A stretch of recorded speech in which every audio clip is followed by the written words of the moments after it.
सो बच्चों नया topic start करो। CM inter group 1 accounting, preparation of financial statement. जो भी आपके दोस्त या रिश्तेदार है जो घर पे सो रहे हैं उनको एक बार मैसेज कर देना कि आज से नया टॉपिक स्टार्ट हो गया है, ठीक है। अब अपसेंट ना रहे, ठीक है। आ जाओ, मैं फिनेंशियल स्टेटमेंट की बात करता हूँ। तो देखो आप फिनेंशियल स्टेटमेंट तक कैसे पहुंचते हो, एक बार रास्ता देख लो। ये बेटा प्लीज ध्यान देना, जो भी मैं लिखवा के दूं सारी चीज आपने लिखना है। पहले तो एकदम गॉड, अल्लाह, भगवान, जिस किसी को भी आप मानते हो ऊपर ऐसा हेडिंग दे दो, है ना, जय श्री राम, जय माता दी। और उसके बाद लिखो नेक्स्ट टॉपिक आपका प्रिपरेशन ऑफ फिनेंशियल स्टेटमेंट। अब फिनेंशियल स्टेटमेंट किसका, प्रॉफिट ओरिएंटेड ऑर्गेनाइजेशन का कि नॉट प्रॉफिट ओरिएंटेड ऑर्गेनाइजेशन का, कि फिनेंशियल स्टेटमेंट प्रिपेयर करना है आधे अधूरे रिकॉर्ड से यानी इनकम्प्लीट रिकॉर्ड से। इसमें तीन बातें हमारे सिलेबस में। अगर मैं बात करूं financial statements,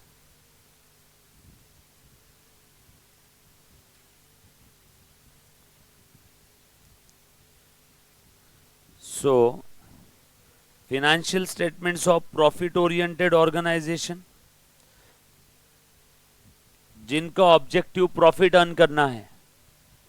financial statement of not for profit oriented और not for profit organisation, NPO, मंदिर, मस्जिद, church, universities, colleges, club house, ये सब क्या है बेटा आपके not for profit oriented organisation. इनका ऑब्जेक्टिव प्रॉफिट अर्न करना नहीं है। हाँ वो अलग बात है, प्रॉफिट हो जाता है, प्रॉफिट हो जाता है, लेकिन इनका ऑब्जेक्टिव प्रॉफिट अर्न करना नहीं है। और वो उस प्रॉफिट को ये एनपीओ लोग कहते हैं सरप्लस। इनका ऑब्जेक्टिव प्रॉफिट अर्न करना नहीं है, बट क्या होता है कि इनके पास रिसीट इतनी ज्यादा हो जाती है और एक्सपेंस कम हो जाते हैं, तो जो डिफरेंस है आप लोग उसे प्रॉफिट बोलते हो, लेकिन एनपीओ क्या कहता है उसे सरप्लस। और अपोजिट हो गया तो डेफिसिट। तो इसके भी फिनेंशियल स्टेटमेंट बनाना है। Profit oriented organisation like sole proprietary firm, like partnership firm, like company. But हम लोगों को यहाँ पे इस जगह पे इस टॉपिक में कंपनी के फिनेंशियल स्टेटमेंट्स नहीं प्रिपेयर करना है यहाँ पे, बरोबर है। और तीसरा एक और किस्सा है आपको, financial statements from incomplete record. बाढ़ आ गई, आग लग गई, अकाउंटिंग रिकॉर्ड्स जल गए, आधे अधूरे बचे, चोरी हो गए, आधे अधूरे बचे, इनकम्प्लीट। तो उस इनकम्प्लीट रिकॉर्ड से हम लोग क्या बना रहे हैं, फिनेंशियल स्टेटमेंट। काफी बार इनकम टैक्स डिपार्टमेंट किसी पार्टी या पर्सन के ऊपर जब रेड मारता है तो पार्टी या पर्सन अपने पूरे रिकॉर्ड शो नहीं करता है इनकम टैक्स डिपार्टमेंट को। तो इनकम टैक्स डिपार्टमेंट आपको हायर कर सकता है किस चीज के लिए, कि भैया इसके आधे अधूरे रिकॉर्ड्स है, मुझे इन आधे अधूरे रिकॉर्ड से इसका एग्जैक्ट प्रॉफिट निकाल के बता, ताकि इसके ऊपर मैं पेनल्टी, प्रोसिक्यूशन, इनकम टैक्स वसूल करने के लिए मैं क्या क्या कर सकूं। यस और नो। तो आपको आधी अधूरी इंफॉर्मेशन से भी फिनेंशियल स्टेटमेंट बनाना आना चाहिए क्या, यस। इसी को कुछ लोग सिंगल एंट्री सिस्टम भी कहते है ना। हम लोगों को फिनेंशियल स्टेटमेंट प्रिपेयर करना है ना। सिंगल एंट्री सिस्टम, आधे अधूरे रिकॉर्ड है, डबल एंट्री मेंटेन नहीं किया है। सर रिकॉर्ड्स आधे अधूरे क्यों है, क्योंकि कोई भी रीजन हो सकता है, मे भी चोरी हो गए, जल गए, आग लग गई, बाढ़ आ गई, या मेंटेन ही नहीं किया। छोटे मोटे जो बिजनेसमैन होते हैं ना वो सिंगल एंट्री सिस्टम फॉलो करते हैं। सर सिंगल एंट्री सिस्टम क्या है, हर वो सिस्टम जो डबल एंट्री नहीं है वो सब क्या है, सिंगल एंट्री। सब्जी वाला सिंगल एंट्री सिस्टम फॉलो करता है। ये देखो ये सब्जी वाला सब्जी बेचने के लिए आया है और ये मैडम यहाँ पे सब्जी खरीदने के लिए आई और ये सब्जी वाले ने इसको सब्जी दे दिया और मैडम ने बोला कि भैया अभी पैसे नहीं है, बाद में ले लेना। ये सब्जी वाले ने इसको सब्जी बेच दी और इसने इसके डायरी के अंदर में मैडम का नाम लिख दिया, 50 रुपए लेने हैं। अब अगर एक महीने बाद भी अगर ये मैडम सब्जी वाले को पूछेगी कि भैया उस दिन कितना पैसा हुआ था, तो सब्जी वाला ये तो बोल देगा कि मैडम आपसे 50 रुपए लेना है, बट ये किस चीज के लेना है ये नहीं बोल पाएगा। आलू लिया था, भिंडी लिया था, कांदा लिया था, गाजर लिया था, वो नहीं मालूम, कि उधार दिए थे नहीं मालूम, वो नहीं बोल सकता है। सो इसने सिर्फ क्या लिखा कि मैडम से 50 लेने हैं, किस चीज के लेने हैं, माल सेल किया था या उधारी में दिया था या कुछ और हुआ था वो नहीं मालूम। सो इसको बोलते हैं आधा अधूरा रिकॉर्ड मेंटेन करना। तो छोटे मोटे जो बिजनेसमैन होते हैं, सब्जी वाला, पान वाला, वो सिंगल एंट्री मेंटेन करते हैं। सिंगल एंट्री की खास बात क्या है? बहुत इजी है। दूसरी खास बात, इसके लिए कोई सेपरेट अकाउंटेंट रखने की जरूरत नहीं है, कोई भी मेंटेन कर सकता है। वो छोड़ो ना, आपके घर पे जो आपकी माता जी, आपकी मॉम है, मम्मी जो है, वो भी सिंगल एंट्री सिस्टम मेंटेन करती है। पापा से मंथली इतने पैसे आए, बरोबर है, और वो पैसे कहाँ कहाँ खर्चे किए, पैसे कहाँ खर्चे किए, बस उतना लिख देती है मम्मी। टू कैश नहीं लिखती है, बस इतना लिखती है, किराना 10,000 रुपए, सिर्फ इतना ही लिखा ना, किराना 10,000। पैसे दिए, कार्ड स्वाइप किया, चेक दिया, उधारी में लाया, वो नहीं मालूम। यस और नो? सो आपकी मॉम, आपको जो पॉकेट मनी मिलती है, कहीं ना कहीं आप भी जाने अनजाने में सिंगल एंट्री सिस्टम ही यूज कर रहे हो। तो हर वो सिस्टम जो डबल एंट्री नहीं है, वो सब सिंगल एंट्री। फायदा क्या है? Easy to maintain, no skilled worker is required for the purpose of accounting. Yes और नो? बट इसके डिसएडवांटेज भी है, साइंटिफिकली नहीं है, साइंटिफिकली प्रूवन नहीं है। मतलब क्या? इससे आपको एग्जैक्ट प्रॉफिट नहीं मिलेगा। सो आपको सिंगल एंट्री को कन्वर्ट करना होगा डबल एंट्री में, और उसके बाद फिनेंशियल स्टेटमेंट बनाने होंगे।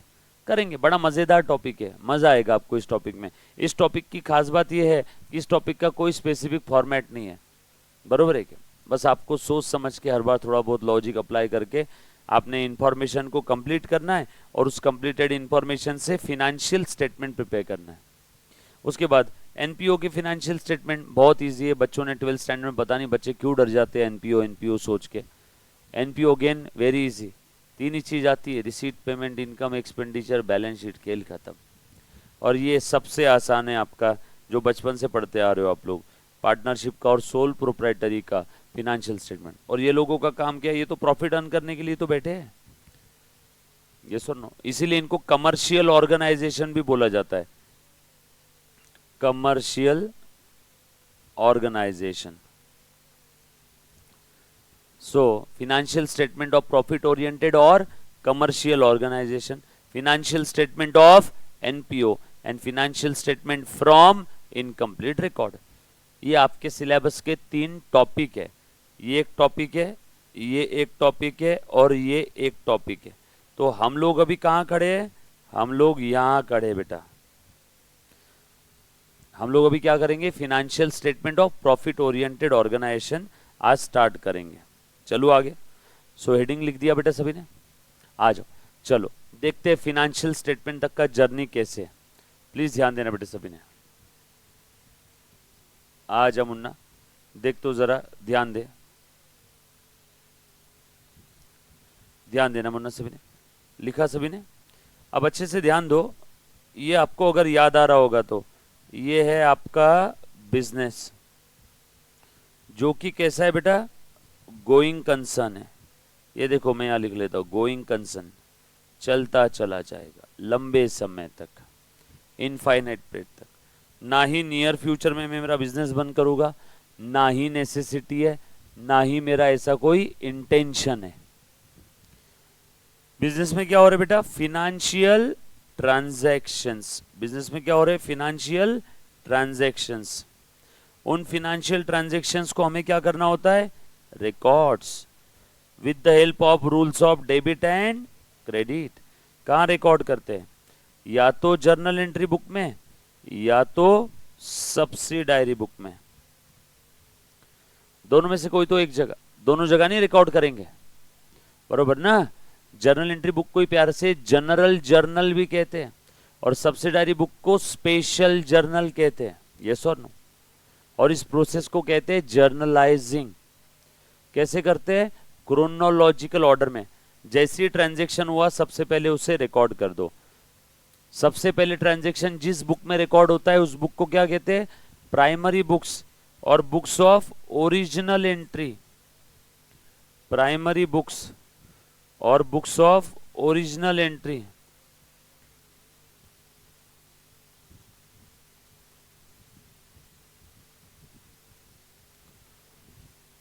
ये दोनों भी प्राइमरी बुक्स है, मतलब क्योंकि ट्रांजैक्शन होती है सबसे पहले या तो जर्नल में जाएगा या तो सब्सिडायरी में जाएगा।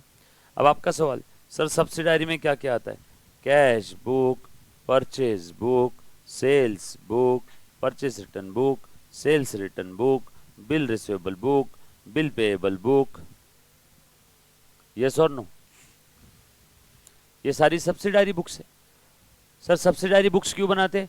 अरे भैया बचपन में मैथ्स पढ़ाए ना सभी ने, जो फिगर कॉमन होती है उसको ब्रैकेट के बाहर निकालते थे ना आप लोग। तो सेम नेचर का ट्रांजैक्शन बार बार बार बार बार बार बार बार बार बार बार बार अगर हो रहा है तो उस टाइप के ट्रांजैक्शन के लिए आप सेपरेट बुक बना लो ना। क्यों जर्नल एंट्री बुक को एंगेज रख रहे हो? एक ही जर्नल एंट्री बुक है, उसके ऊपर कितने लोग टूट पड़ेंगे एक समय। मुझे परचेस की एंट्री करना है, मुझे सेल्स की करना है, एंगेज रहेगी दिन भर बुक। उससे अच्छा चल भैया बार बार उधारी में माल, उधारी में माल, क्रेडिट बेसिस पे गुड्स, क्रेडिट बेसिस पे गुड्स। वेट, मैंने गुड्स बोला, फिक्स असेट नहीं। बार बार क्रेडिट बेसिस पे गुड्स परचेस कर रहे, चल भैया तू सेपरेट परचेस बुक में लिख। बार बार क्रेडिट बेसिस पे गुड्स सेल कर रहे, चल तू सेल्स बुक में लिख। इधर मत आओ, जर्नल एंट्री बुक को मत परेशान करो बार बार। जो ट्रांजैक्शन की फ्रीक्वेंसी बहुत ज्यादा है, बार बार हो रहा है, उसको सेपरेट बुक में लिख दो। जैसे all cash and bank transaction कहां पे आ जाएंगे? कैश बुक में। फिर मैंने गुड्स परचेस किया है कैश में, कैश बुक। गुड्स परचेस किया है उधारी क्रेडिट में, परचेस बुक। मशीनरी परचेस किया कैश और बैंक में, कैश बुक। इसलिए मैंने ऑल को इतना लंबा चौड़ा बोला। All cash bank transaction cash book, दिमाग नहीं लगाना। All cash bank transaction of the business cash book. Purchase book में credit purchase of goods, goods यानी एन आर्टिकल आइटम और थिंग, जिस चीज में धंधा में, जिस चीज में मैं डील कर रहा हूं, जिस चीज में मैं धंधा कर रहा हूं, उन आर्टिकल आइटम और थिंग्स को हम लोग प्यार से गुड्स बोल देंगे। सेल्स बुक में credit sales of goods. Purchase return goods purchased on credit now returned. जो माल उधारी में खरीदा था वो मैंने रिटर्न कर दिया। ध्यान देना राजेश खन्ना, काम की चीज है इसलिए बता रहा हूं। सेल्स रिटर्न, जो माल उधारी में बेचा था वो कस्टमर ने मेरे मुंह पे लाके वापस मार दिया। सर जो माल कैश में बेचा था वो वापस आया तो कैश बुक। जो माल कैश में परचेस किया वो अगर वापस किया तो again cash book. All cash bank transaction cash book, right? पक्का? किसी को कोई डाउट है? चलो आगे। इसमें बिल पेएबल के ट्रांजैक्शन, इसमें बिल रिसीवेबल के ट्रांजैक्शन।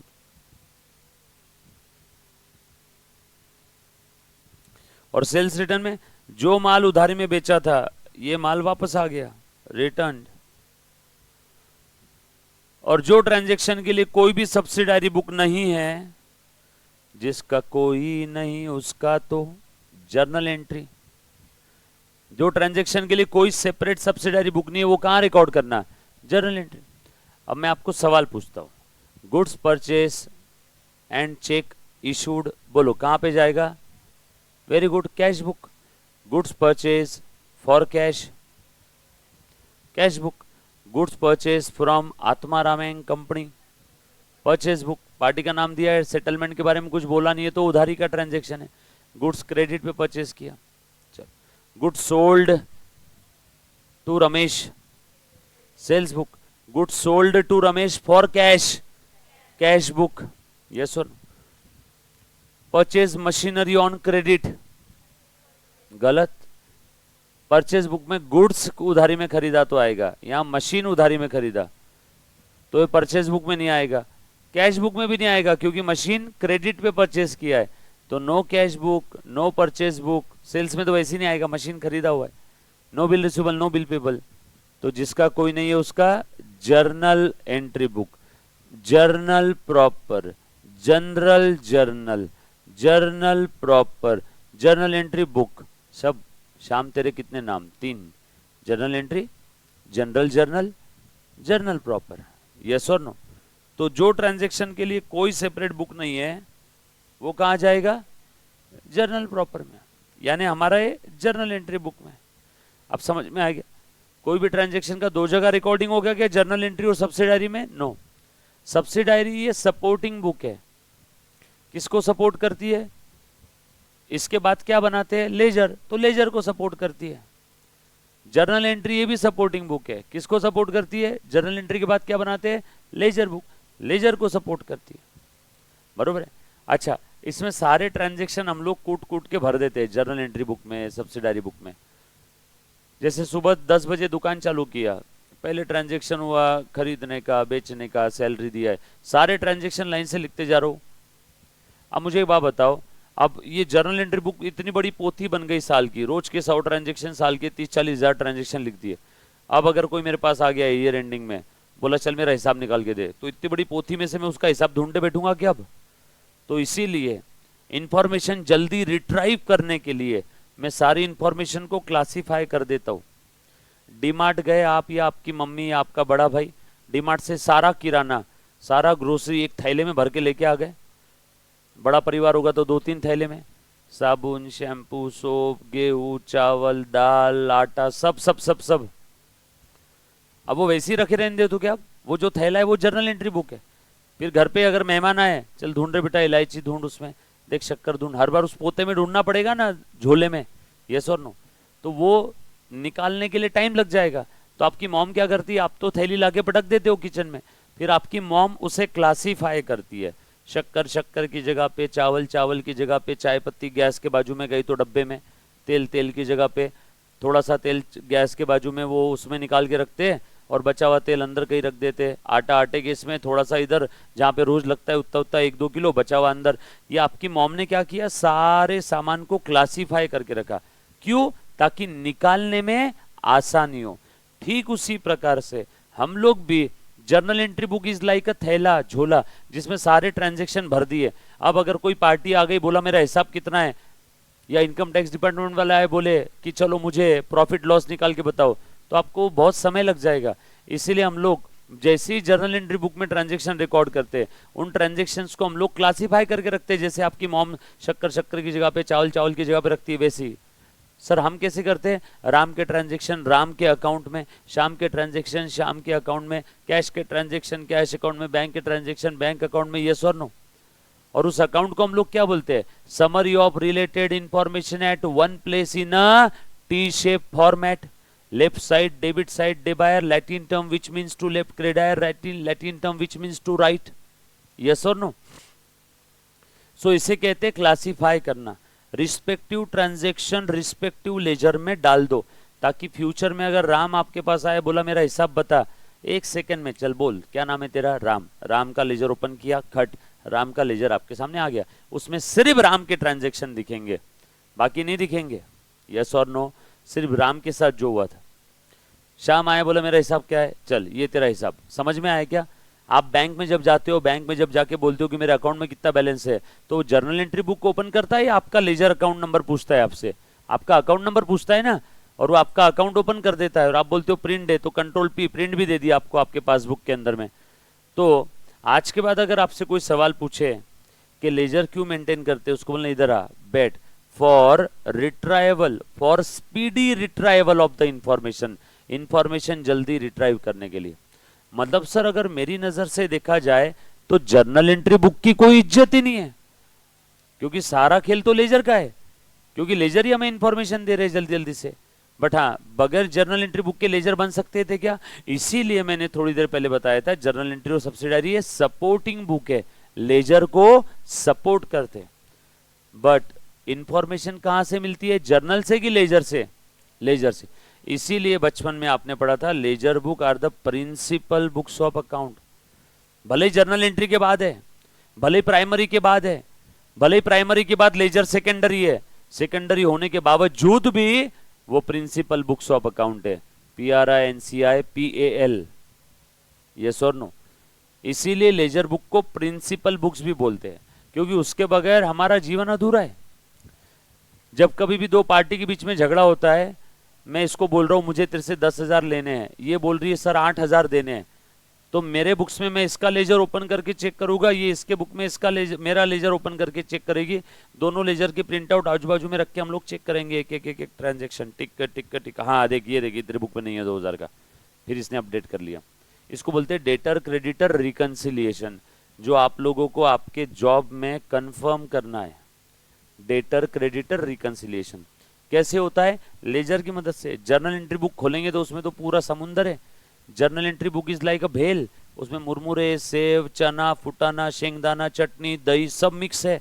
और उसमें मैंने आपको बोला कि दही साइड में निकाल के दे अलग से अचानक आके, इसीलिए कि नहीं पहले से ही भेल बनाते समय ये सारी चीजें सेपरेट सेपरेट। फिर सर भेल ही कहाँ है? अरे अपने को भेल चाहिए भी नहीं, अपने को सारी चीजें क्लासीफाई करके रखना है। बेस्ट एग्जाम्पल है क्लासिफिकेशन का मेडिकल शॉप। मेडिकल शॉप पे आप 2 रुपए की क्रोसिन मांगो, लाखों मेडिसिन होती है, 2 मिनट में निकाल के देता है ना। उसको कैसे मालूम लाखों मेडिसिन में से क्रोसिन यहीं पड़ी है? क्लासिफिकेशन का बेस्ट एग्जाम्पल है। सोचो मेडिकल शॉप में सारी दवाइयां उसकी शॉप में बीच में ऐसा पूरा एक गड्डी बना के रखी रहती थी, सब मिक्स एकदम। वो होली जलाने के लिए कैसा बनाते हैं वो, और फिर आप बोलो भैया क्रोसिन दे, फिर वो बोलेगा हाँ भैया एक रुको, 1 हफ्ता तक मैं ढूंढता हूँ इसमें क्रोसिन कहाँ है। ऐसा होता है क्या? पर वो 50 पैसे की 1 रुपए की गोली भी 2 मिनट में निकाल के देता है ना वो, just because of classification. Same यहाँ भी इंफॉर्मेशन रिट्राइव करना है तो हम लोग क्या करते हैं? लेजर में क्लासीफाई करते हैं। लेजर बुक, खाता वही, खाता वही में होते हैं खाता, account. Account is the summary of related information at one place in a T shape format. अब रिकॉर्ड करने के बाद हम लोग क्या करते हैं? पोस्टिंग ना। पोस्टिंग कहां करेंगे? Laser book. लेजर बुक में होते हैं accounts, left side debit side, right side credit side. Posting के बाद क्या करते हैं? बैलेंसिंग। डेबिट साइड की टोटल ज्यादा है और क्रेडिट साइड की अगर टोटल कम है, बैलेंस कहां लिखेंगे मुन्ना बता? जिधर कम है उधर। डेबिट साइड की टोटल ज्यादा है तो बैलेंस आएगा क्रेडिट में, लेकिन उस बैलेंस का नाम रहेगा डेबिट बैलेंस। जो साइड की टोटल ज्यादा है बैलेंस को वो साइड का नाम दे दो। डेबिट साइड की टोटल ज्यादा थी तो बैलेंस का नाम डेबिट बैलेंस। क्रेडिट साइड की टोटल ज्यादा है तो बैलेंस का नाम क्रेडिट बैलेंस। यस और नो? चलो आगे। उसके बाद ये हो गया बैलेंसिंग। बैलेंसिंग के बाद क्या करते हैं? अब हम लोग चेक करते हैं कि हमारे अकाउंटिंग में हर जगह जहां जहां हमने डेबिट क्रेडिट किया था वो हर जगह का डेबिट क्रेडिट इक्वल है कि नहीं है। इसे कहते हैं figure wise, number wise, arithmetically accounting check करना। प्रिंसिपली नहीं, अर्थमेटिकली, यानी हर जगह पे डेबिट और क्रेडिट इक्वल है कि नहीं है। ये चेक करने की प्रोसेस को हम लोग कहते हैं बेटा अर्थमेटिकल एक्यूरेसी चेक करना। कैसे? With the help of a tool. उस टूल का नाम है ट्रायल बैलेंस। ट्रायल बैलेंस में सिर्फ अर्थमेटिकल एक्यूरेसी चेक होती है। काफी बार ऐसी एरर्स होती है ना, errors of principle trial balance में पकड़ में नहीं आती है। फुल ओमिशन, ट्रांजैक्शन का डेबिट इफेक्ट भी छूट गया, क्रेडिट इफेक्ट भी छूट गया, ट्रायल बैलेंस में पकड़ में नहीं आता है। कुछ error of commission, compensating error, एक एरर की वजह से डेबिट बढ़ा, दूसरे एरर की वजह से क्रेडिट बढ़ गया, दोनों ने एक दूसरे के इफेक्ट को नलीफाई कर दिया। ट्रायल बैलेंस टैली रहेगा लेकिन गलत रहेगा। तो ऐसी एरर जो ट्रायल बैलेंस में पकड़ में नहीं आती बट आपको ऐसा लगता है कि ट्रायल बैलेंस टैली है, तो वो सारी एरर्स आपकी फंडामेंटल्स और प्रिंसिपल एरर्स है। और कुछ ऐसी क्लरिकल एरर्स भी है कि जो ट्रायल बैलेंस में पकड़ में नहीं आती। इसीलिए ट्रायल बैलेंस का लॉ के पॉइंट ऑफ व्यू से जीरो इंपॉर्टेंस है। क्योंकि कोई भी बैंक आपको लोन देने के लिए ट्रायल बैलेंस नहीं मांगेगी, वो क्या बोलती है आपको? फाइनेंशियल स्टेटमेंट दो। क्योंकि ट्रायल बैलेंस तो टैली होने के बावजूद भी गलत हो सकता है ना, इसलिए कभी कोई बैंक सुना है आपने भाई आपका ट्रायल बैलेंस दो? नो, भाई आपका ट्रेडिंग पीएल बैलेंस शीट दो, लोन अगर चाहिए तो। समझ में आया सभी को? पक्की बात। बट हम लोग फिर भी अरिथमेटिकल एक्यूरेसी चेक करने के लिए बना लेते हैं। ट्रायल बैलेंस कुछ नहीं है, statement containing the list of all the debit balances and credit balances of the ledger which you have prepared during the accounting period. और ये आपका टैली है तो हम लोग बोलेंगे कि आपकी अकाउंटिंग अरिथमेटिकली करेक्ट है। अब सवाल ये पैदा होता है, मुन्ना ध्यान देना, ट्रायल बैलेंस के बाद अब हम लोग क्या बनाएंगे? फिनेंशियल स्टेटमेंट, जो आपका अभी का टॉपिक है। तो आपका जीपीएस लोकेशन ऑन करो, कहाँ हो आप? समझ में आया कि आपको इस पूरी दुनिया में? यस और नो? सो फिनेंशियल स्टेटमेंट में क्या क्या आ जाएगा बेटा? फिनेंशियल स्टेटमेंट में क्या क्या आ जाएगा जरा बताओ तो, बोलो बोलो। अगर सोल प्रोप्राइटरी फर्म है तो trading account, profit and loss account और बैलेंस शीट। अगर पार्टनरशिप फर्म है तो trading account, profit and loss account, P and L appropriation account. No बेटा, पार्टनर्स कैपिटल अकाउंट ये फाइनेंशियल स्टेटमेंट का पार्ट नहीं है।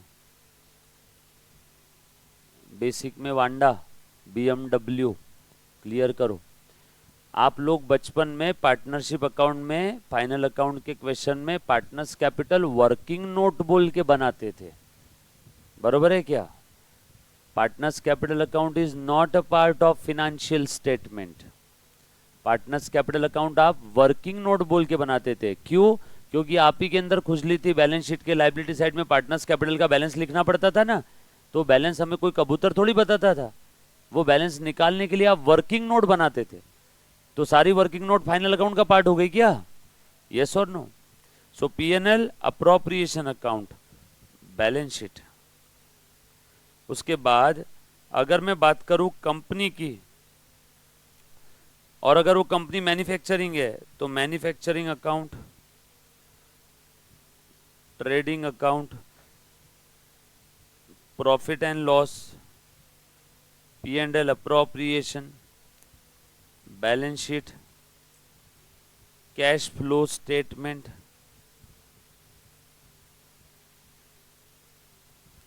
Notes to the account. Please ध्यान दो, आप लोगों से इस लेवल पे ये उम्मीद नहीं थी, सीए में इंटर लेवल पे गलती नहीं होनी चाहिए, बेसिक है। लेकिन हम लोग एज पर शेड्यूल 3 ये तीनों के लिए क्या कर लेते हैं, एक ही इनकम स्टेटमेंट बना लेते हैं, रेवेन्यू स्टेटमेंट। ये तीनों उसी में कवर्ड है, वर्टिकल फॉर्मेट है, देखेंगे आगे जरूरत पड़ेगी तब, राइट। अगर मैं एनपीओ की बात करूं, not for profit oriented organisation, जिनका ऑब्जेक्टिव प्रॉफिट अर्न करना नहीं है, तो वो क्या बनाएगा? अब बोलो, देख बेटा, receipt and payment account, income and expenditure account और बैलेंस शीट।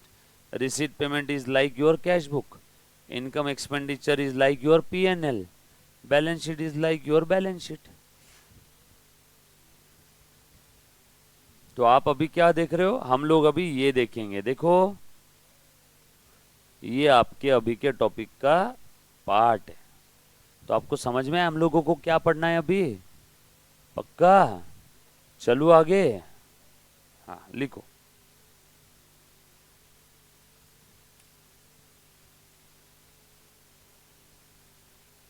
ये हम बाद में पढ़ेंगे, इससे मतलब नेक्स्ट टॉपिक में।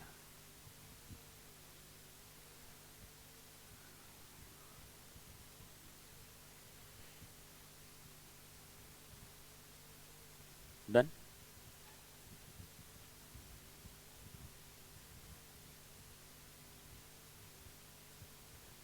लिखा? तबीयत अच्छी है ना? अभी मन लग रहा है? घर की याद आती है? नहीं आते थे? क्या बात कर रहे हो? ध्यान दे रहे हो ना सब? पुराना कवर किया बेटा? रोज थोड़ा थोड़ा सा देखना शुरू करो। अगर आप पुराना कवर अप नहीं करोगे तो आपको सब्जेक्ट में इंटरेस्ट नहीं आएगा, सब्जेक्ट में इंटरेस्ट नहीं आएगा तो क्लास में मन नहीं लगेगा, क्लास में मन नहीं लगेगा तो पुणे में भी मन नहीं लगेगा, फिर जीवन में सब निगेटिविटी आ जाएगी। एक छोटी सी चीज़ है, वो थोड़ा चेंज कर दिया तो लाइफ बहुत अच्छी हो जाती है, ठीक है। कभी कभार ऐसा लगता है अरे यार समझ में नहीं आ रहा है, तो पुराने वाला एक बार लेक्चर कवर अप करना, क्लास में ध्यान देना, जो नहीं समझ में आया वो पूछना तब के तब, ठीक है। चलो आगे बढ़ते हैं, प्लीज ध्यान देना। आ जाओ, ये लिख लिया सभी ने? अब होता क्या है मालूम है क्या? मुन्ना ध्यान देना। अब आपको क्वेश्चन में क्या दिया रहेगा मालूम है? ट्रायल बैलेंस, और आंसर में आपको क्या बनाना है इस टॉपिक में? Financial statement. आपको समझ में आया क्या पूछा है और क्या बनाना है इस टॉपिक में? लेकिन तकलीफ ये नहीं है, तकलीफ है बीच में। ये देखो, ये यहाँ पे अब कुछ ऐसी इंफॉर्मेशन दी रहती है, एडिशनल इंफॉर्मेशन, जिसकी अकाउंटिंग अभी तक पेंडिंग है। जो ट्रायल बैलेंस बनाने के बाद समझ में आता है, अरे स्टॉक का तो वैल्यूएशन ही नहीं किया, क्योंकि स्टॉक का कोई अकाउंट नहीं बनता है ना। कभी देखा है आज तक किसी ने स्टॉक का अकाउंट? स्टॉक का हमें वैल्यूएशन करना पड़ता है, गोडाउन में घुस के एक एक काउंट करके उसका फिजिकल वेरिफिकेशन करके हम लोग वैल्यूएशन करते हैं, और फिर हम लोग फाइनल अकाउंट्स के अंदर में स्टॉक की फिगर लिख देते हैं। यस और नो? सो ट्रायल बैलेंस बनाने के बाद काफी सारी ऐसी इंफॉर्मेशन का पता चला जिसका अकाउंटिंग अभी तक नहीं हुआ, अब करना पड़ेगा। Like stock, like depreciation. कुछ स्टाफ ने हमसे एडवांस में पेमेंट ले लिया था, हमने तो पूरा सैलरी बोल के लिख दिया, बट वो एडवांस था, किसी को पैसा देना बाकी था, किसी से आना बाकी था, काफ़ी सारी चीज़ें पेंडिंग थी। हमें काफ़ी इन्फॉर्मेशन ट्रायल बैलेंस बनाने के बाद समझ में आई कि अरे यार इसका तो अकाउंटिंग ही छूट गया।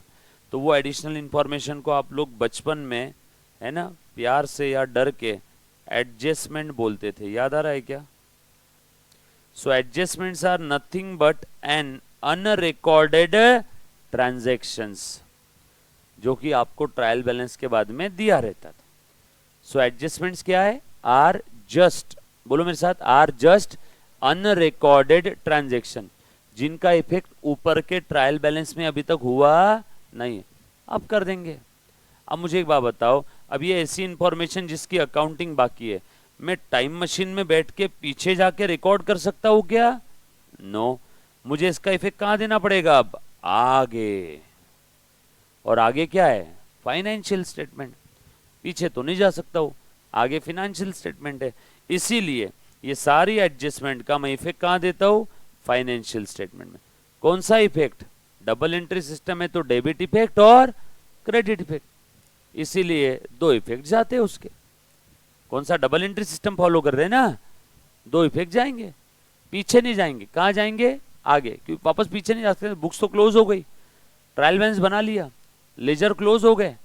अब अगर वापस जाके पीछे जाके रिकॉर्डिंग करूंगा तो रिकॉर्डिंग में चेंज, पोस्टिंग में चेंज, बैलेंसिंग में चेंज, लेजर में चेंज, ट्रायल बैलेंस में चेंज। भाई साहब कितने चेंज हो जाएंगे, समझ में आ रहा है क्या? पूरी बुक्स के अंदर में खिचड़ी हो जाएगी। इसीलिए पीछे नहीं जाना है, भाई इफेक्ट कहां देना है? आगे। और आगे क्या है? Final account. इसीलिए आपको क्वेश्चन में ट्रायल बैलेंस और ये एडिशनल इंफॉर्मेशन दी रहेगी, इसकी मदद से आपको क्या बनाना है? Financial statement, right? सारा खेल ये एडिशनल इंफॉर्मेशन का है, सारा खेल। बच्चों को यहां तकलीफ आती, बाकी फिनेंशियल स्टेटमेंट तो अभी जो बच्चा पैदा हुआ वो भी बना लेगा, हॉस्पिटल में 2 मिनट पहले जो हुआ। एडजस्टमेंट करने में तकलीफ आती, और एडजस्टमेंट के कितने इफेक्ट देने हैं? 2। 2 क्यों? Double entry. क्यों 2 इफेक्ट? क्योंकि अभी तक अकाउंटिंग हुई नहीं उसकी। सर आपको क्या समझा? तभी तो ट्रायल बैलेंस बनाने के बाद साले लोग बोल रहे अलग से कि ये चीज का इफेक्ट देना है। अगर इफेक्ट हुआ रहता तो वो एडिशनल इंफॉर्मेशन में नहीं, वो ट्रायल बैलेंस के अंदर होता। ट्रायल बैलेंस के अंदर कौन से अकाउंट के बैलेंसेस आते हैं? जिनसे रिलेटेड अकाउंटिंग हो चुकी है, राइट? कभी कभी ऐसी एडिशनल इंफॉर्मेशन ट्रायल बैलेंस के अंदर भी दे देते हैं, ब्रैकेट में कहीं तो लिख देते हैं कि इसमें इसका इफेक्ट पेंडिंग है। तो इतना सीरियसली मत ले लेना कि हर बार एडिशनल इंफॉर्मेशन ट्रायल बैलेंस के नीचे आएगी, कभी कभी उसके ऊपर, कभी कभी अंदर भी आ जाती है। देखेंगे कैसे करना है। आप लोगों का जीपीएस लोकेशन ऑन हो गया, आपको समझ में आया कि आप इस ब्रह्मांड में कहाँ हो। हमने हमारा फंडामेंटल्स ऑफ अकाउंट्स ये वाला टॉपिक खत्म किया, स्पेशल ट्रांजैक्शंस हमने खत्म किए, राइट? अब हम लोग कहाँ बढ़ रहे हैं बेटा?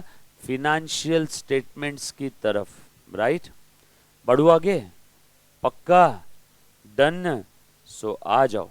अब मैं आपको सबसे पहले ये बताऊंगा, फिर ये। सर एग्जाम में कौन से आते हैं? दोनों, दोनों भी इंपॉर्टेंट है, बट सबसे इजी है फाइनल अकाउंट। क्यों इजी है बताओ? क्योंकि आपका यहां तक का काम तो उन्होंने कर दिया ना, यहां तक का काम तो उन्होंने कर दिया, आपको बस इतू से फिनेंशियल स्टेटमेंट बनाना है। और है क्या इसमें? सिंपल। चलो आ जाओ।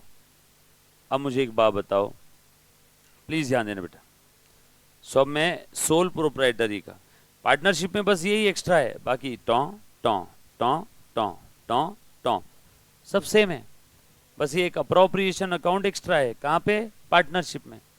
क्या होता है रे by the way appropriation account? ऐसे ही मैं पूछ लेता हूँ, वैसे भी पढ़ा नहीं रहा हूँ, बस 2 सेकंड एक डिस्कशन करता हूँ। जो बच्चा ऑनलाइन ऑफलाइन देख रहा है, आपने भी सोचना है, रिकॉर्डेड वाले बच्चे ने भी ऐसा सोचना है कि ओके सर मेरे से बात कर रहे सामने आके। बोलो बेटा। पार्टनर्स को प्रॉफिट शेयर करने के लिए, तो फिर ये सोल प्रोप्राइटरी में क्यों नहीं बनाया? वहां पे भी तो प्रॉफिट लेता ही है ना ओनर, अकेला है तो इसीलिए। ओके ओके, और कोई? सही बोल रही बच्ची, गलत नहीं है। और कोई? सो ध्यान देना, बहुत सिंपल सा लॉजिक है। मैं मेरे घर पे अकेला हूं, मैंने एक पतीले में मैगी बनाई। अब मैं ज़्यादा फॉर्मेलिटी नहीं करूँगा, गैस से वही पतीला उठाऊंगा, डायरेक्टली मैगी खाना शुरू कर दूंगा। वो पतीला है ना प्रॉफिट एंड लॉस अकाउंट, अकेला हो सोल प्रोप्राइटर, जिसमें बना प्रॉफिट P&L में, उसी से मैं डायरेक्टली खा गया। लेकिन जब घर पे 2-4 गेस्ट है, तो जिस पतीले में मैगी बनाया वो थोड़ी ना उनके सामने ला के रखूंगा, पहले उसको सर्व करने के लिए, अप्रोप्रिएट करने के लिए दूसरे बर्तन में डालूंगा। वो दूसरा बर्तन यानी अप्रोप्रिएशन अकाउंट। तो जहां कहीं पे भी एक से ज्यादा ओनर है, वहां पे प्रॉफिट को अप्रोप्रिएट करने के लिए, बांटने के लिए हम लोग एक टूल की मदद लेते हैं। उस टूल का नाम क्या है? Appropriation account. सो वैसे देखा जाए तो कोई फर्क नहीं है फाइनल अकाउंट में दोनों के। हाँ, पार्टनरशिप के फाइनल अकाउंट में कुछ एडजस्टमेंट एक्स्ट्रा है related to admission, retirement, death of the partner. वो तो आगे वैसे भी हम लोगों को पढ़ना ही है ना पूरा डिटेल में, बरोबर है ना? क्लियर? चलो आगे। फाइनल अकाउंट 95% सेम दोनों का, पढ़ते आ जाओ, ध्यान देना।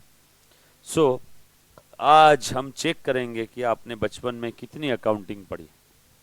आ जाओ सब लोग अच्छे से ध्यान देना। अच्छा, यहां तक किसी बच्चे को कोई डाउट है तो प्लीज एक बार पूछो। जी हाँ, बिल्कुल सही बोला बेटा, ऑनलाइन लाइव वाले जो बच्चे देख रहे हैं। एनीबॉडी? अब तक कोई चीज सर ये डाइजेस्ट नहीं हो रहा, सर ये समझ नहीं आ रहा है कैसे काम हो रहा होगा, तो सब पूरा पिक्चर जो है अकाउंटिंग का, एक पूरे यूनिवर्स का पिक्चर एक साथ देखा आपने अभी, जर्नल एंट्री से लेके तो बैलेंस शीट तक, फिर चाहे कोई भी हो, insurance company, electricity, banking company, non company यानी पार्टनरशिप, सोल प्रोप्राइटरी, NPO, कुछ भी हो, है प्रोसीजर तो वही। सर फिर फर्क है फिनेंशियल स्टेटमेंट में क्यों? फिनेंशियल स्टेटमेंट्स ये सिर्फ एक फ्रेमवर्क है, अकाउंटिंग डेबिट क्रेडिट सबका सेम है। ऐसा नहीं कि इंश्योरेंस कंपनी में डेबिट क्रेडिट का रूल बदल गया, पार्टनरशिप में बदल गया, NPO में बदल गया, नो, सब जगह सेम है। सिर्फ जो फाइनेंशियल स्टेटमेंट्स हम लोग प्रिपेयर करते हैं उसका फॉर्मेट बदलता है। सोल प्रोप्राइटरी में अलग, पार्टनरशिप में थोड़ा सा अलग, NPO में बहुत सारा अलग, कंपनी में तो बहुत अलग। फिनेंशियल स्टेटमेंट का फॉर्मेट बदलता है, बाकी अकाउंटिंग की जो कॉन्सेप्ट्स, कन्वेंशंस, प्रिंसिपल्स और जो प्रोसीजर्स है वो बिल्कुल सेम है। यस और नो? चलो आ जाओ, अब ध्यान देना। मैं फिनेंशियल स्टेटमेंट्स, बचपन में आप लोग उसको फाइनल अकाउंट्स बोलते थे, वो स्टार्ट कर रहा हूं, ध्यान देना सभी ने। जैसे ट्रायल बैलेंस बन गया, उसके बाद ये मैंने फिनेंशियल स्टेटमेंट में बनाया ट्रेडिंग अकाउंट। ये ट्रेडिंग अकाउंट क्यों बनाते हैं? साल के आखिरी में, मान लो मैं किराना शॉप हूँ, ग्रोसरी शॉप, सोल प्रोप्राइटरी, मैंने माल खरीदा, माल बेचा, या कोई भी धंधे में जनरली यही होता है ना, माल खरीदता है, माल बेचता है। अगर वो मैन्युफैक्चरिंग कंसर्न नहीं है तो, मैन्युफैक्चरिंग कंसर्न होगा तो माल नहीं खरीदेगा, रॉ मटेरियल खरीदेगा, फिनिश गुड्स बेचेगा। मेरा रोटी बना के बेचने का काम है, तो मैं रॉ मटेरियल आटा खरीदूंगा और रोटी बेचूंगा। रोटी फिनिश गुड्स, आटा रॉ मटेरियल, गुथा हुआ आटा वर्क इन प्रोग्रेस, आटा रॉ मटेरियल, गुथा हुआ आटा वर्क इन प्रोग्रेस, और रोटी फिनिश गुड्स। सो मैन्युफैक्चरर रॉ मटेरियल खरीदेगा, रोटी फिनिश गुड्स बेचेगा। लेकिन जो ट्रेडर है वो फिनिश गुड्स ही खरीदता है और फिनिश गुड्स ही बेचता है।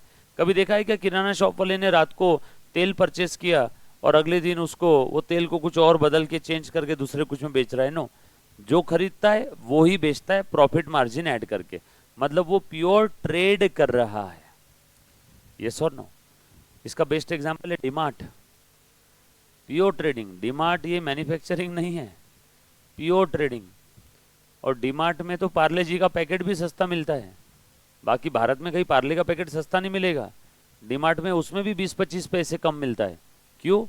क्योंकि डीमार्ट का सेंट्रलाइज परचेस है। पूरे भारत में जितनी भी डीमार्ट के आउटलेट है, सोचो ना, पार्ले जी वाले से डीमार्ट का ऑर्डर कैसा रहता होगा? 100 ट्रक पार्ले जी के पैकेट के दे दो, कितने ट्रक? 100 ट्रक। तो पार्ले वाला भी झक मार के उसको प्राइस कम करेगा कि नहीं? और उसको जो प्राइस कम होती है वो उसका फायदा किसको ट्रांसफर कर देता है? कस्टमर को। इसीलिए डीमार्ट पे हर चीज बाकी किराना शॉप के कंपैरिजन में सस्ती मिलती है। मेरे यहाँ पे हर महीने का 22 से 25 हजार रुपए का किराना होता है। वही किराना अगर मैं नॉर्मल कोई किराना शॉप से लूँ, मेरे एरिया में कोई गली नुक्कड़ के वहां पे, तो उसमें मेरे को 2.5 से 3 हजार रुपए एक्स्ट्रा पड़ जाते हैं। 2.5 हजार रुपए समझ लो, 9 से 10%। किसको बोलते 9%? तो डीमार्ट मेरे घर से 5-6 किलोमीटर दूर है, तो परवड़ता है। 5 किलोमीटर जाना, 5 आना, पेट्रोल 15 रुपए पर किलोमीटर। कितना लगेगा? 200, 300, 400 का पेट्रोल, बट फायदा कितने का हुआ? 2-2.5 हजार का। और डीमार्ट में वाइफ के साथ शॉपिंग करने का अलग मजा है। किराना शॉप में घुस के आप कहीं पे भी ऐसा सामान ले सकते हो क्या? किराना शॉप में खड़े रहने की जगह नहीं है, आपको बाहर काउंटर पे खड़े रहना पड़ता है, वो एक एक एक एक ला के देगा। डीमार्ट में लेकिन आप खुद घुस जाओ। और डीमार्ट के अंदर में एक खास बात है, आप देखना कहीं पे भी डीमार्ट में आपको अंदर घड़ी नहीं मिलेगी वॉल पे लगाई हुई, वॉच। और ना ही डीमार्ट में ज्यादा बाहर की रोशनी आती है। क्यों? ताकि कस्टमर लोग शॉपिंग करते रहे, उनको समय का पता ना चले। कोई भी डीमार्ट में देख लो या मॉल्स में देख लो, घड़ी नहीं है, घड़ी नहीं मिलेगी। दूसरी चीज, जो बच्चों के हाथ में चीजें जल्दी आती, मैं मेरे भैया के लड़की को लेके जाता हूँ, वो हमेशा बच्चों के हाथ में जो बिस्किट विस्किट रैपर चॉकलेट बिकलेट है ना, चिप्स विप्स, वो 2-3 फीट के अंतर पे रखते हैं, ऊपर नहीं रखते। वो बच्चे देखो, वो कम से कम उनके रोज के 200 पैकेट तो वैसे बिक जाते हैं। बच्चे ने हाथ में ले लिया, फाड़ दिया, तो सेल हो गया ना वो सारी चीजें है। तो उस चक्कर में इंसान एक्स्ट्रा ही खरीदता है। हाँ, ये फैक्ट है, कहीं पे भी देखना आप। और जब आप वो लेडीज लोगों के ब्यूटी वाले डिपार्टमेंट में जाते हो, तो वहां पे सारी चीजें सजा के रखी है। अगर कोई लड़की गलती से भी उधर गई तो ऐसे टर्न हो जाती है, और 1-2 आइटम तो कोई ना कोई ले ही लेता है। तो आप देखो, तो ये डीमार्ट का एक ये बहुत अच्छा सेल पॉइंट है। आप भी ऐसा कोई आइडिया आपके सीए में जब आप बन जाओगे तो प्रैक्टिस या जॉब में आप लगा सकते हो। कहने का मतलब यह है कि हर चीज में स्कोप है। खैर छोड़ो, उसका सेंट्रलाइज परचेस है। वो क्या कर रहा है? ट्रेड कर रहा है, कम में खरीदता है और थोड़ा सा प्रॉफिट मार्जिन लगा के बेच देता है। काफी सारी किराना शॉप बंद हो गई उस कारण से। उसी कारण से डीमार्ट का शेयर खुलते ही प्रीमियम पे चला गया था 200-300%। यस और नो? बरोबर है क्या? खैर छोड़ो।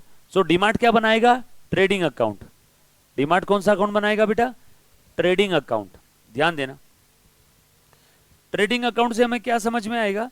ये फाइनल अकाउंट का एक कंपोनेंट है, एक पार्ट है, फाइनल अकाउंट का एक हिस्सा है। By the way, final account क्यों बनाते हैं? फाइनल अकाउंट हम लोग क्यों बनाते हैं? Anybody? To know the financial position of the business. छोड़ना, औकात ऑफ द बिजनेस। आज मेरे पास गाड़ी है, बंगला है, कार है, वो अमिताभ बच्चन जो बोलता है ना, वो अपनी औकात बता रहा था, मतलब वो अपनी बैलेंस शीट रीड कर रहा था। यस और नो? कोई बोलता है आज मेरे धंधे मेरे बिजनेस में 5,000 करोड़ का टर्नओवर है, मतलब वो अपना ट्रेडिंग अकाउंट का पिक्चर बता रहा है। सो मेरे बिजनेस की फाइनेंशियल पोजीशन या औकात जानने के लिए हम लोग बनाते हैं बैलेंस शीट, कितनी एसेट्स है और कितनी लायबिलिटी।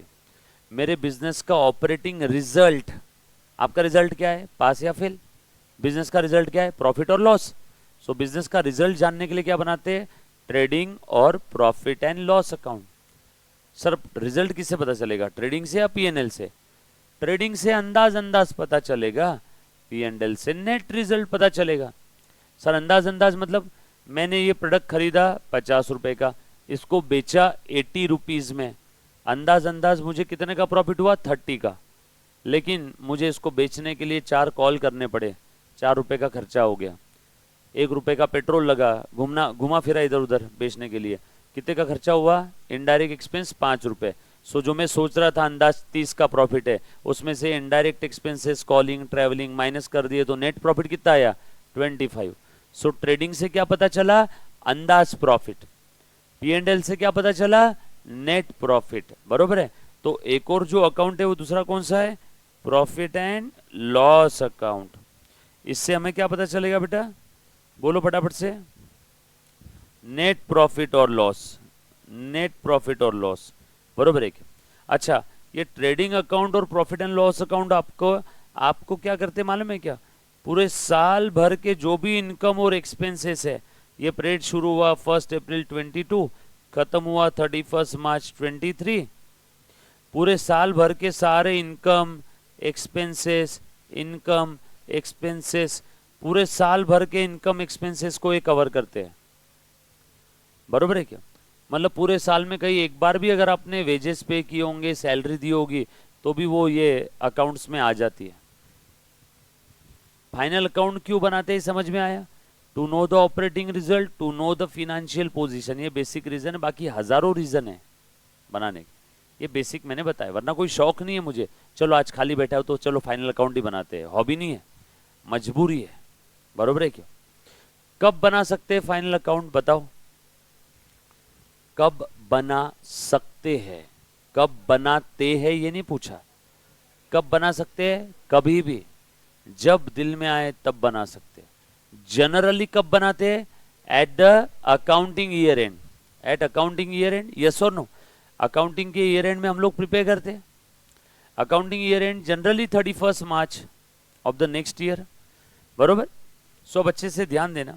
अब ये ट्रेडिंग और प्रॉफिट एंड लॉस अकाउंट में पूरे साल के इनकम और एक्सपेंसेस कवर्ड हो गए,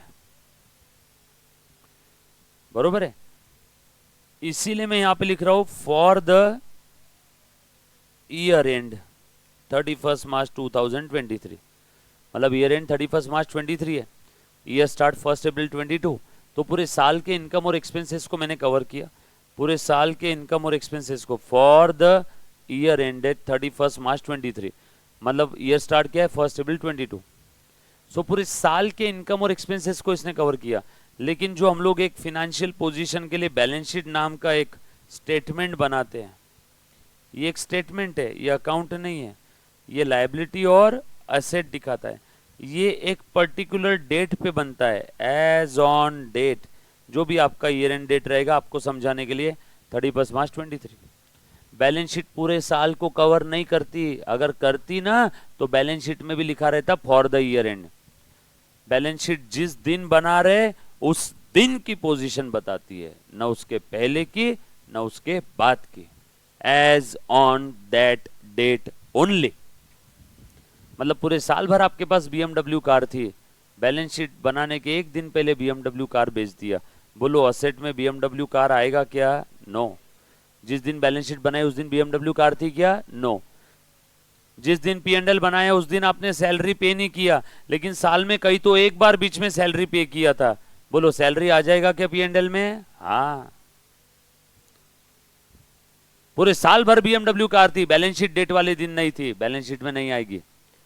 लेकिन P&L और ट्रेडिंग अकाउंट ऐसा भेदभाव नहीं करते। P&L बोलता है पूरे साल में कहीं एक बार भी सैलरी पे किया होगा तो क्या हुआ, जिस दिन P&L बना रहे उस दिन पे नहीं किया, लेकिन पूरे साल में कहीं एक बार भी पे किया होगा तो भी वो P&L में रिफ्लेक्ट करेगा। क्यों? क्योंकि प्रॉफिट एंड लॉस अकाउंट और trading account is like a video film जो पूरे साल को कवर कर रहे हैं, but balance sheet is like a selfie snapshot. जिस मोमेंट पे लिया, बरोबर है क्या, जिस मोमेंट पे लिया उस मोमेंट पे आपकी पिक्चर कैसी थी वैसी।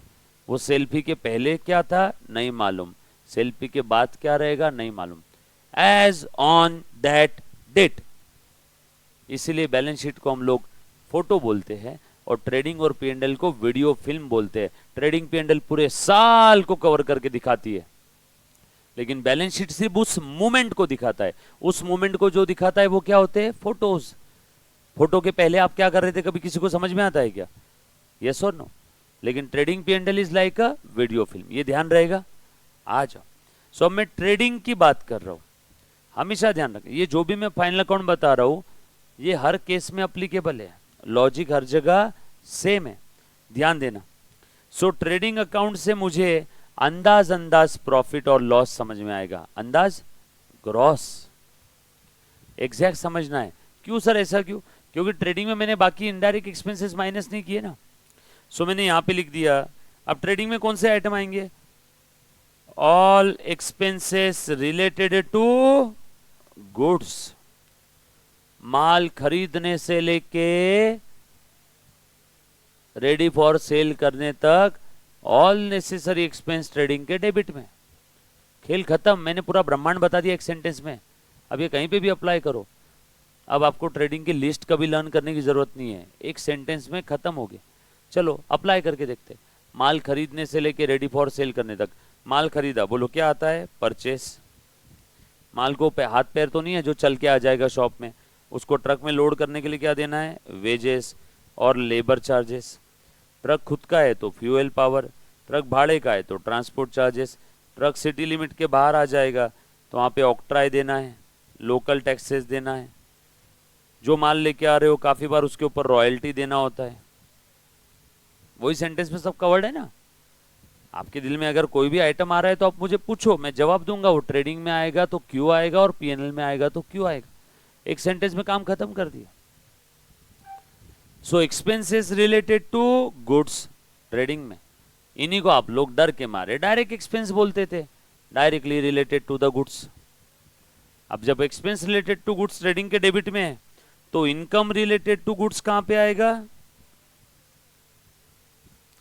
आप लोग इसको प्यार से क्या बोलते हो? सेल्स। अब कॉमन सेंस, सेल्स में से सेल्स रिटर्न अगर होगा तो माइनस कर देंगे, परचेस में से परचेस रिटर्न होगा तो माइनस कर देंगे, है ना। सर माइनस नहीं, मैं तो परचेस रिटर्न अपोजिट में लिखूंगा। अपोजिट लिख, डेबिट से माइनस कर या क्रेडिट में लिख, चलेगा ना, क्या फर्क पैदा है? यस और नो। चलो आगे, पक्का। अब होता क्या है, बचपन में हमने एक रेवेन्यू मैचिंग कॉन्सेप्ट पढ़ लिया था। ये कॉन्सेप्ट अभी भी हमारा पीछा नहीं छोड़ रहा है। ये कॉन्सेप्ट बोलता है expenses of particular period should match with the revenue of same particular period. अब मैंने क्वांटिटी की अगर बात करूं, मैंने बेचा था 6 क्वांटिटी, खरीदा था 10 क्वांटिटी, रेवेन्यू मैचिंग कॉन्सेप्ट नाराज हो गया, बोला ये तो गलत है। रेवेन्यू तुम्हारा दिख रहा है 6 क्वांटिटी का और एक्सपेंस तुम दिखा रहे हो 10 क्वांटिटी का, नहीं चलेगा। मैंने बोला भैया क्या करूं? लड़ा चलते लोगों को जबरदस्ती तो गन रख के नहीं बोल सकता ना कि चल 4 क्वांटिटी खरीद। मैंने 10 खरीदा था, एक्सपेंस 10 का है तो सेल भी 10 करना है, जबरदस्ती सेल बढ़ा सकते हैं क्या? नो। मेरा रेवेन्यू मैचिंग कौन से मैच नहीं हो रहा, प्लीज 4 क्वांटिटी खरीद लो, मुझे बेचना है, तो 10-10 मैच हो जाएगा। कोई खरीदेगा क्या? तो रेवेन्यू मैचिंग कॉन्सेप्ट बोलता है ठीक है, जबरदस्ती सेल मत कर, परचेस को कम कर दे। इसी को आप लोग प्यार से क्या बोलते हो? Closing stock. क्यों लिखा closing stock? Just because of revenue matching. Closing stock तो रियल अकाउंट है ना, रियल अकाउंट होने के बावजूद भी ये ट्रेडिंग नॉमिनल में क्या कर रहा है? किसी ने अगर इसका लॉजिक पूछा तो उसको बोलने इधर आ बैठ, उसके पीछे की वजह है revenue matching concept. Revenue matching concept क्या कहता है? Closing stock is nothing but an adjustment out of purchase. हमने परचेस से एडजस्ट किया और यहां पे कम कर दिया। देखो 10 - 4, अब कितना हो गया बताओ तो? ये 10 - 4 कितना हो गया? 6 हो गया मैच। Revenue matching happy. अब ये क्लोजिंग स्टॉक मैंने यहां तो लिख दिया, ये कब सेल होगा? शायद अगले पीरियड में। ये 4 आइटम कब सेल होंगे? शायद अगले पीरियड में। अब अगले पीरियड में सेल होगा तो ये 4 आइटम का खर्चा कहां दिखना चाहिए? अगेन रेवेन्यू मैचिंग बोलता है 4 आइटम अगले पीरियड में सेल होगा तो इसका खर्चा भी कहां दिखाओ? अगले पीरियड में। खर्चा डेबिट में दिखाते हैं ना, ये लिख दिए 4 आइटम, ये 4 अगले पीरियड में क्या बन गए? ओपनिंग, और अगले पीरियड में सेल हो गए, समझ लो। देखो हो गया रेवेन्यू मैचिंग खुश। तो वैसे इस पीरियड में भी पिछले पीरियड का कुछ आया होगा ना? यस और नो? बात समझ में? और बिजनेस से माल कम हो गया, देखो क्रेडिट में लिख दिया। माल कम हुआ चोरी की वजह से, तो भी क्रेडिट में लिखना है। माल गुड्स, गुड्स कैश नहीं। आग लग गई, माल कम हो गया। थेफ्ट हो गया, माल कम हो गया। अर्थक्वेक आ गया, माल कम हो गया। फ्री सैंपल बांटा, माल कम हो गया। तो सब वो भी ट्रेडिंग के क्रेडिट में आएगा। माल कम हो गया ना, माल बढ़ता है तो ट्रेडिंग के डेबिट में, कम हुआ तो क्रेडिट में। लेकिन सर फ्री सैंपल बांटा, चोरी हो गई, ये तो ऑपरेटिंग लॉस है। अरे डबल एंट्री सिस्टम, माल कम करो और कहां दिखाओ? Operating loss. कहां जाएगा इसका दूसरा इफेक्ट? P&L के डेबिट में। Loss due to fire, loss due to earthquake. याद आया क्या? क्लियर? सो ट्रेडिंग अकाउंट समझ में आया कि सभी को? यहाँ पे ट्रेडिंग में किसी को कोई तकलीफ? अब आज के बाद ट्रेडिंग अकाउंट को आपने चारों तरफ से घेर लिया। अब हर चीज का लॉजिक क्लियर हुआ ट्रेडिंग अकाउंट के। एक चीज और बची आपकी ट्रेडिंग की, देखो तो। ये ट्रेडिंग अकाउंट, ये debit side, credit side, opening, ये परचेस, ये कुछ बचे हुए डायरेक्ट एक्सपेंस, ये सेल, क्लोजिंग इधर आए तो ग्रॉस प्रॉफिट रहेगा ना, ये खड़ा है, इसको आड़ा लिख देता हूं, opening plus purchase plus direct expense plus gross profit is equal to sale plus, ये लेफ्ट साइड थी और ये राइट साइड है, ये लेफ्ट साइड थी और ये राइट साइड है, सेल प्लस क्लोजिंग स्टॉक। ये क्लोजिंग स्टॉक को इधर ट्रांसफर करो, ग्रॉस प्रॉफिट को इधर कर सकते हैं क्या, opening plus purchase plus direct expense minus closing, party change sign change equal to के इधर उधर ट्रांसफर किया तो प्लस का माइनस, माइनस का प्लस, डिवाइड का मल्टीप्लाई, हेलो मल्टीप्लाई का डिवाइड, डिवाइड का मल्टीप्लाई कर सकते हैं कि नहीं, इज इक्वल टू ये ग्रॉस प्रॉफिट इधर आ गया तो sale minus GP, sale minus GP को ही आप लोग क्या बोलते हो, कॉस्ट, किसका कॉस्ट, जो माल बेचा उसका कॉस्ट, अंग्रेजी में क्या बोलते हैं इसको, जो माल बेचा उसका cost, cost of goods sold. So ये एक फॉर्मूला पैदा हो गया, इस फॉर्मूले का हम लोग आगे बहुत यूज करेंगे। कहां से पैदा हुआ ये, ट्रेडिंग से, राइट, पक्की बात। इतना कह के आज के छोटू से 2 शब्द समाप्त करता हूं। Thank you very much, love you all, take care, bye.